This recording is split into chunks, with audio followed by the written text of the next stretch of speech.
mapag-aralan bago dito, sasagutin nila. Ngayon, ha? Oh, dito. Dapat mayroong isang upuan dyan. Okay lang. Okay.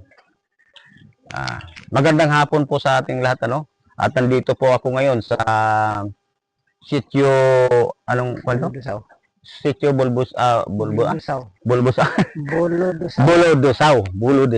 Nandito po tayo sa sitio Buludusaw sa ano yung isang kwan dito sitio? Magkatabi lang ito. Sitio Linao. Sitio Linao at saka itong magkakatabi lang ang Sitio Linao at saka Sitio Linao, Buludusaw, Barangay Ipilan. Nandito po tayo ngayon at ating napanayam si Panlima Paida dahil sa una-una sa pangyayari nung araw ng pagbaklas ng kanyang yung barikada. Panlima, ano bang natanggap yung mga dokumento ayon sa mga napanood natin sa social media, yung mga kay Attorney Johnson dahil ikunawa nila dahil ay inaangkin na ito sa mga tagalumad. Kayo ba'y naniwala dahil kayo po ang isa sa kumbaga na ibig sabihin nagkalinga kayo sa mga grupong lumad? Kasi yung lumad ay sa bandang Mindanao yun ay mga kumbaga kung sa Cebuano, si mga Cebuano ay yun ay katutubo. Bago dito naman ay katutubo naman ang tawag sa inyo. Bakit doon po na basa ay yung nakuha nila yung lumad? Kayo bo'y naniniwala dahil doon sa pamagitan noon na sirain yung barikada nyo para mapatuloy nila itong minahan ng kalmiya? Pwede ba natin marinig at may salaysay nyo ang para yung ating mga nanonood at saka yung mga nagtatanong bakit ano nangyari, baka pwede nyo po isalaysay sa pangyayari nung anong pitsa po yung nangyari na yun? Nung araw ng Lunes, yan po sila ay nagsagawa ng anong pitsa po yun? Pumunta Lunes. Lunes. Araw ng Lunes, parang pitsa 5 ba yun? 5 o 3. Tingnan mo sa ako sa kalendar. Wala kaming kaalam-alam, sir. Kasi bago na lang namin nalaman na nag-full blast yung security guard dyan sa malapit ng barikada. Maya-maya, natunugan ko na may nagsabi na punta raw yung taga-Baykam at saka itong 29? Lunes yun. Pinangunahan ni Attorney Johnson kasama si Ma'am Aurea Abadilla. Sila po yung mga kuha ng NCIP? Sila po yung mga OIC ng NCIP. Kung pagdating dyan sa barikada, gusto nga sana nila na pumasok, sabi ko, sir, ginagalang ko rin kayo bilang tagapamagitan o pamunuan ng NCIP. Pero may mga batas din po tayo na sa katutubo na pwedeng hindi muna tayo maghalubilo dito sa loob, maghalo-halo. Pwede naman pag-usapan dito lang sa gate. Ngayon, walang ibang pinaliwanag sa amin. Kung hindi, ang sabi sa akin, Panglima, pumunta kami dito, mayroon kasi galing sa mataas. Sa Mimaropa. Parang Mimaropa, region. Mayroon pong memorandum of agreement na ipapatanggal yung barikada ng lumad. Yan po. Ngayon, hindi ko rin naintindihan kasi English man ang doon.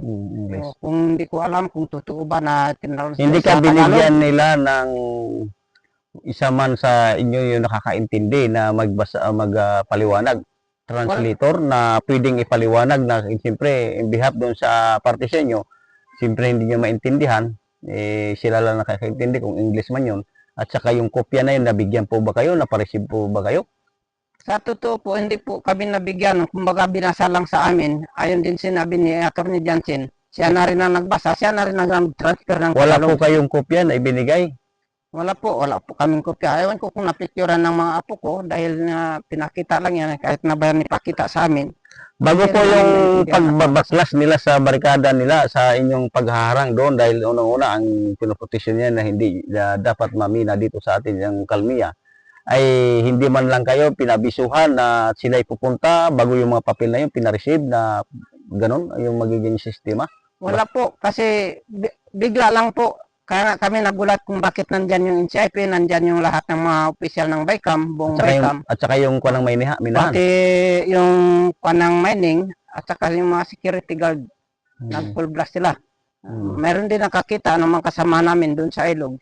Nagpakat din yung mga ahensya ng gobyerno, katulad ng National Police, doon sa ilog na. May mga pulis din. Mayroon mga pulis. Pero hindi sila lumapit, ilang distansya po ang layo nila? Hindi po sila lumapit doon po sa ilog sa unahan ng labas ng gate ng hindi naman na nandyan sila sa naman loob. siyempre, kumbaga sila lang ang bilangkuhan, baka mamaya magkaroon ng gulo. Tama naman po yan para maiwasan yung kaguluhan. Tama naman po yung may mga Sa atoridad po totoo tayo. po, yun, kumbaga, kung nagpadala sana sila ng sulat o invitation para litisin yung kung anong mga hagam-agam na hindi nila pinagkakauna o naintindihan, dapat nagbigay sila ng invitation sa akin. Litisin o imbestigahan o kaya kung totoo ba talaga na may lumad? Kung totoo ba yung nagabarikada dyan ay lumad.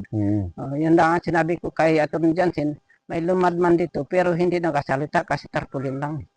Pero dapat mapansin nyo, itong nagabarikada dito na Nindigan, hindi man kami taga-lumad. Hindi man kami taga Surigao del Sur. Surigao. Del Norte pala. Ngayon, yun lang binasa sa amin. Yung memorandum.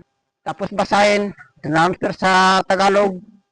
At nagpaalam na sila na babalik. Maya-maya kunti yun na. Humatake na sa amin yung bako. Yun lang ang paliwanag nila. Walang demolition order na pwedeng sirain.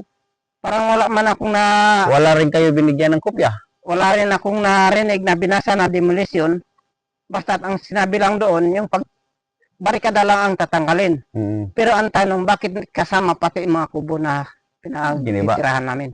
Yung tinirahan nyo? Opo, dinurog-durog ng ng bako. Yan.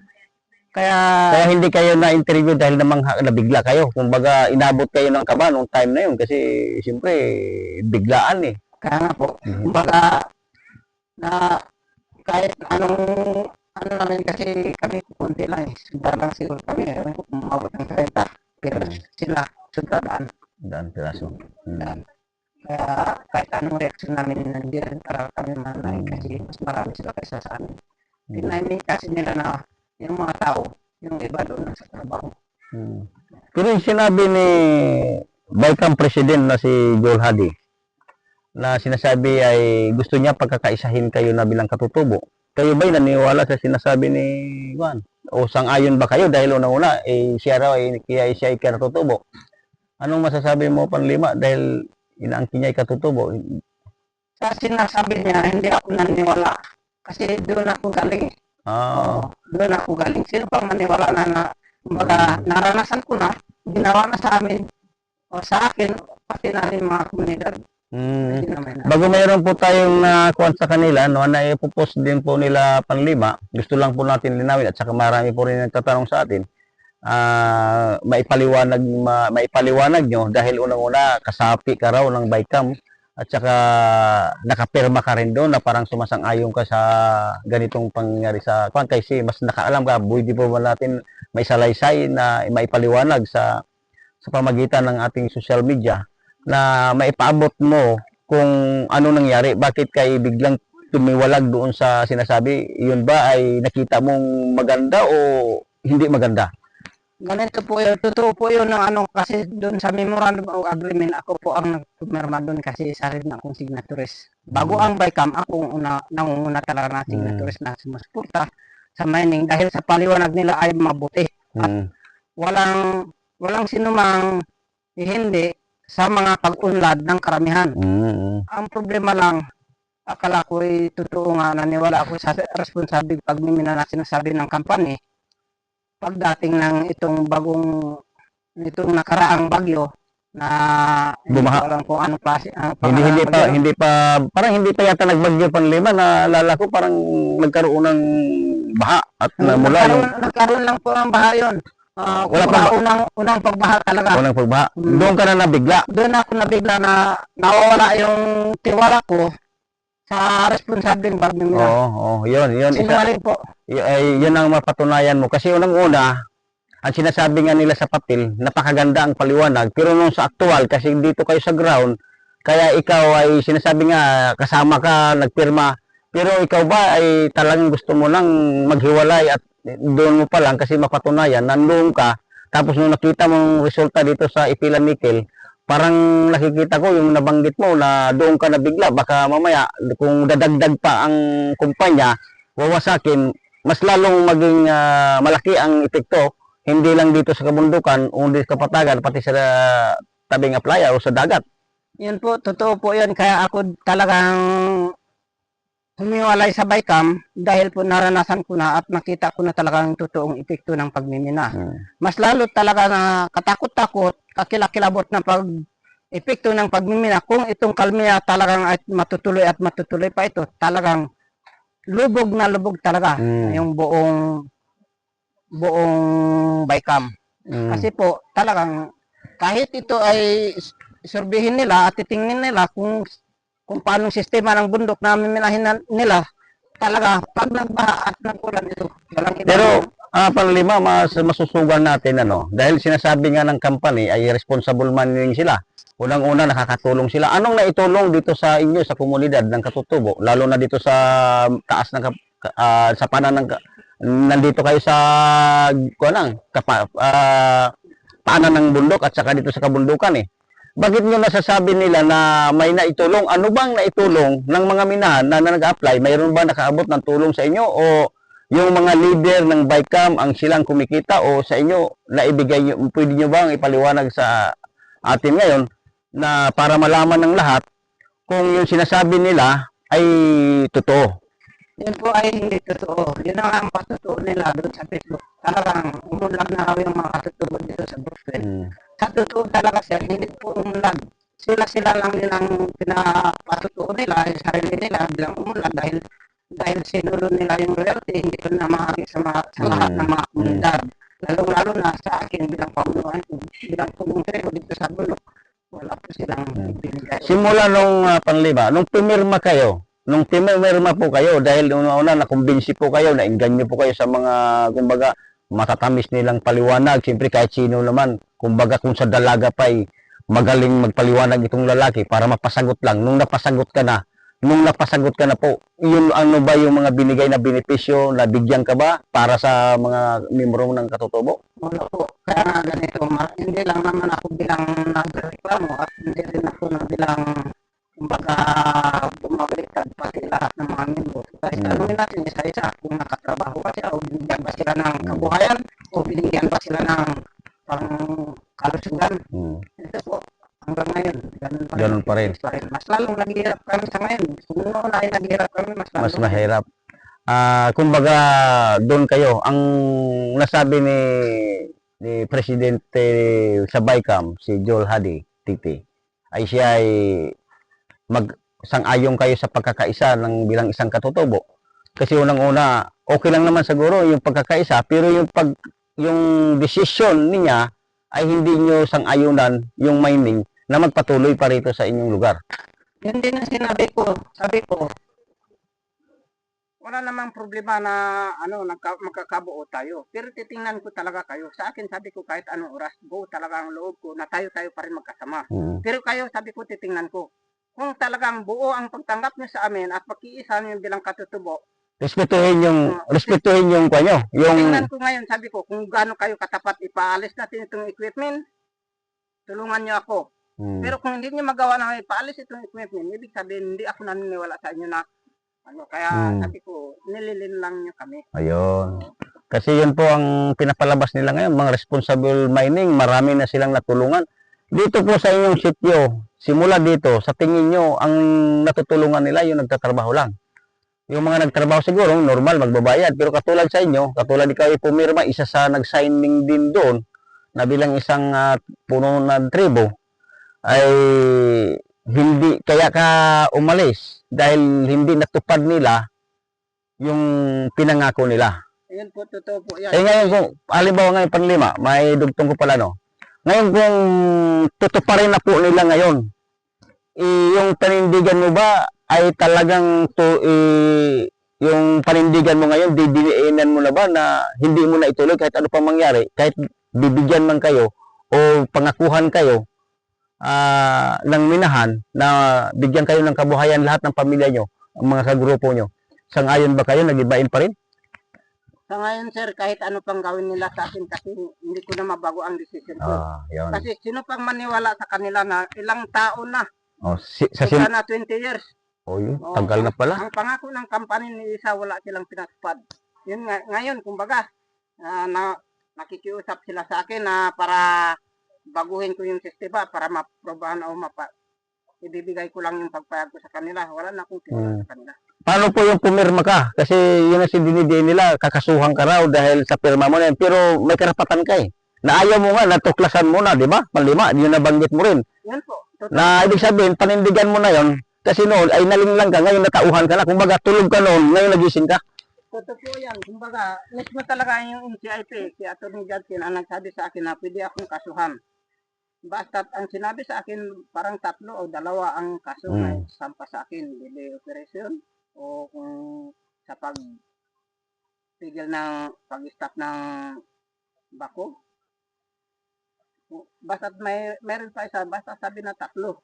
Sabi ko, sir, kung mabuti ba naman ang ginagawa ng kampanya at hindi bago ako bumaliktad, siguro may karapatan yung kampanya na para kasuhan ako. Pero ang pinaglalaban ko, sabi ko ito, violation ng malaki na ginawa ng kampanya sa amin. At saka namulat na ako sa katotohanan, yung pangako nila sa amin na hindi nakatotoo. Hindi nila pinapatupad, pati na rin yung palabas nila yung responsabling pagmimina, puro kumbaga kwento lang. Kwento lang. Kumbaga bula-bula lang. Ngayon sabi ko, napatunayan ko na talaga na hindi pala totoo ang kanilang sinasabing responsabling pagmimina. Hindi talaga malaking epekto sa mga mamamayan. Kaya, yun tinutudukan ko na yan. Hindi na po ako papayag. Sinabi ko kay Atty. Judson kung talagang yan ang batas. Pero ang inaasahan nyo, ang NCIP na iyon ay tutulong sa inyo sa mga siyang nangatawan bilang isang leader ng katutubo. Yun ba ay parang sa nakikita nyo, parang nakakalulungkot kayo na ang NCIP po nang may marupa at saka yung sinasabi nga nila may marupa nga, mayroong order pero hindi kayo binigyan ng kopya. Wala man kayong isang yung nakakaintindi man lang sa English na ibinigay para maipasyala ang magpapaliwanag na hindi siya nagpaliwanag. Dapat sana yung panig sa inyo ang magbabasa at ipapaliwanag sa inyo. Hindi yung si attorney, baka may iba ang nakalagay doon. Ito lang yung baka kuro-kuro lang, ano? Pero ang nangyayari, kasi unang-una, hindi kayo binigyan ng kopya. Pwede ba natin makita yung kopya ninyo para ipakita kung ano ang naging sistema? Yun na nga, sir. Kasi noon talaga, may tiwala din ako sa mga NCIP. Alam ko talaga yung NCIP, Indigenous People, para Proteksyonan. Ito taga pamagitan ng mga katutubo, kung ano man mga problema ng katutubo, sila man ang tagapagpadaloy. Pero sa ngayon po, hindi na ako naniwala sa Atty. Judson, lalong-lalo na pamunuan ng CIP dito. Hindi lahat ng CIP ay masama. Pero yung dito talaga sa CIP natin sa Docs Pinalamak. Pati yung mga IPMR, pati yung sa barangay, ano ba tawag dyan? Pati IPMR. Yung sa barangay, IPMR ng barangay? Nandito rin, hindi rin kayo... Wala rin silang ginawa, kundi mang-apak, mang-yurak sa aming mga karapatan. Kaya ngayon, sinasabi ko talaga... Sila pa nagtulong? Kung masakit man ang pakinggan na hindi ko sila taas no ko po na sinasaludo sila. Pero yung ginawa nila sa ngayon sa akin, hindi ko po sila mapapatawad. Kaya nga, sinasabi nga raw nila, yung sinasabi, kayo raw ay nabigyan dahil unang-una hindi kayo yung mga kuminto-kuminto, pero hindi tayo naniniwala kasi yung paniniwala nyo. Nung nabanggit nyo nga sa akin, nung nakaraan nag-uusap tayo, ay talagang pinaglalaban nyo kasi yun na lang ang makikita sa yung dito sa atin na mamanahin ng mga apo-apo. Kasi ito, pag giniba na po yan, talagang wala kasi ampere naman yata. Bago ang pinagpag-initan Panlima, yung kaingin. Yung kaingin naman yata hindi naman gubat. Kaya isa rin kayo nagpo-protection sa kabundukan. Ang pagkakaingin po, nakasaad na po dun sa kultura, sa customary namin. Wala pang batas, wala pang ano ito, civil. Nandoon na po kami. Yun nga eh. Nakakaingin na po pero walang epekto, walang nangyari. Panlima, ito nga mayroong isang kuha nga sa ating, siyempre, mayroong nagtanong din, mayroong nag-PM sa akin. Sabi niya, binabawal ang kaingin. Yung Puerto Princesa nung time na yun, kinaingin mo na bago naging city. Ang Brooks Pindy naging city, kinaingin mo na at kinultivate, kaya naging ganun.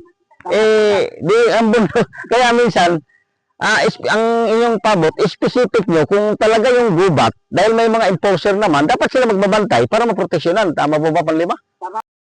Ito po na yan, dati yan, 3 bahay pa lang. Ang nagkakaingin yan doon, sila Lolo Banggun.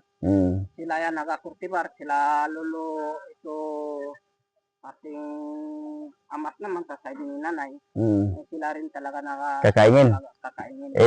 Habang patagal ng patagal, dumami ang mga dayuhan. Yung mga taong dayuhan. Dayuhan. Siyempre, maalis sila. Yung mga katutubong matatanda noon kasi nakabahag lang yan eh. Natatakot sila sa mga taong nakadamit o iniwanan nila yung mga lupa nila kinaingin. Iniwanan yung papagkaingin. Hanggang ngayon, nanatili na lang po. Pati mga kapu-apuhan nila ngayon. Dito na sa taas. Dito na po kami. Ngayon, Panlima, hindi na nga ngayon, naging sibilisado na nga. Ang problema naman ngayon ay ang isang malaking big time na mga politiko at saka kapitalista. Kayo naman ang papaalisin ngayon dahil may mga sistema silang ginagawa para ma-inganyo ang mga katutubo. Sang-ayon pa ba kayo na ito na lang maiwan ng bundok na para sa inyo? Yung sa Kapatagan, di mo simula sa Aplaya, pagkaalam ko, dito na rin ako lumaki, dito na rin ako nagkaedad ng 58 years old. Mga katutubo talaga. Katutubo talaga yan dito.